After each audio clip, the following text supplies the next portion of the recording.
Men need true affirmation. That means I see your substance and I see it improving and I want to help it improve. That's true affirmation. True affirmation requires men to humbly listen to counsel. What happened? Moses listened to his father's advice and followed his suggestions, and he chose those leaders. He listened and he chose. He didn't just listen, he listened and then he chose. Moses knew what every wise person knows. It's only wisdom if you do it. If he would have just listened to the wisdom of Jethro, it wouldn't have made Moses wise. He's not wise until he does the wisdom.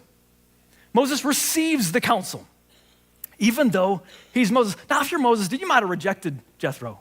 You're like, oh, please, sir. Maybe you think I'm still just some shepherd. I'm the leader of this entire nation. Did you know? Did you know about the Red Sea? And you think, have you managed a nation, Jethro? I'm just curious. Have you done this? He could have reacted like that. This old man always riding me all these years, and now he wants to presume to come and give me this advice.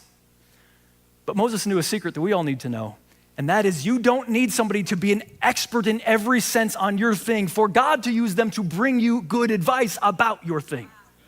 Come on, somebody. Sometimes we're like, well, I don't think they know about my thing. They don't need to know about your thing, everything, because there's a lot of aspects to life. And there's certain things that God is sending them to maybe communicate to us if we've got humble ears to hear.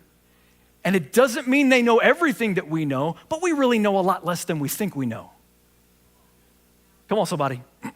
There was a young pastor in the early 2000s. The internet was just kind of like coming online for ministry. And he was one of the first guys to have like a real podcast going out, and people loved it. And he got this big church suddenly. It was like a mega church. He was going to all the conferences. He was going to the places where people that were far older than him, who had been in ministry for years, who had large ministries, he was going to places with them, but he wasn't taking advantage of them. People would ask him, hey, man, you're with all these really famous guys. Like, they could help you so much. Why aren't you taking more advantage of this? And he says, because until they've got a bigger church than me, I can't receive anything from them. Woo! Unfortunately, about 10 years later, that minister had a great fall. He's working his way back now, but I don't think he would say the same thing.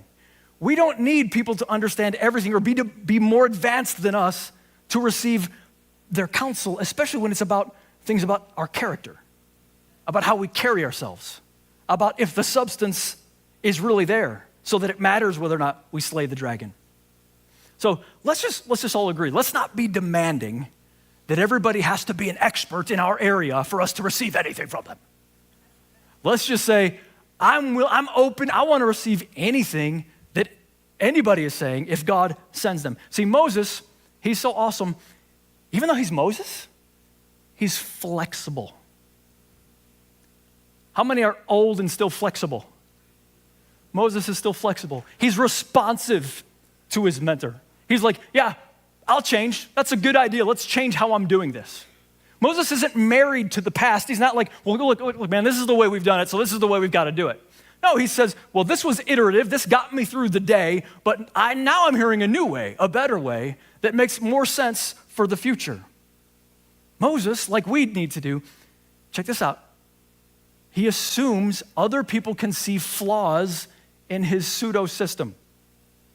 He assumes other people can see flaws that he does not see, and he's open to that feedback. So we're all doing life, right? We're all figuring out how to do stuff, and some things we're rocking, and some things we're pseudo-doing. We got a pseudo system like Moses. It's not great. It works for the day, but it's not fantastic. And someone else can come along and say, I really care about you, and I see flaws in just the way that you're doing this. It doesn't mean that you're bad. It just means the thing you're doing doesn't work as well as this would work for the thing that you seem to want. Moses wisely was open to Jethro. Jethro, he's like, Moses, this thing is good that you're doing, like it's a good heart that you're doing it. I hear why it's you.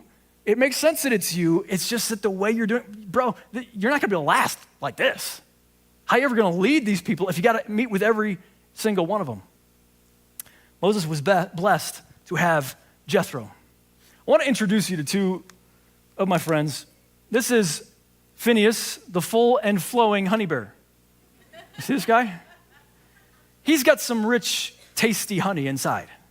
He's open. Now, the thing about Phineas is he's really open. You can just open him right up. He's like, I'm ready to receive. You want to pour more honey in me? Do it. I'm ready to receive it. And because he's open and flexible, whenever I'm hungry and I want to get a little spoonful, I go to Phineas because he knows he's super liberal with it. He's not stubborn. He's not resistant to giving away the gold that he's got. Now, we've also got Stanley, this silly, stupid bear. Stanley, the thing with Stanley is it's like his top is stuck on. You can't get it off because he's stubborn. He's like, look, I already know. And he does have a little bit of golden honey down there. But he's like, I've already got some honey. No thanks. I don't need any from anybody else. They're probably not the expert that I am.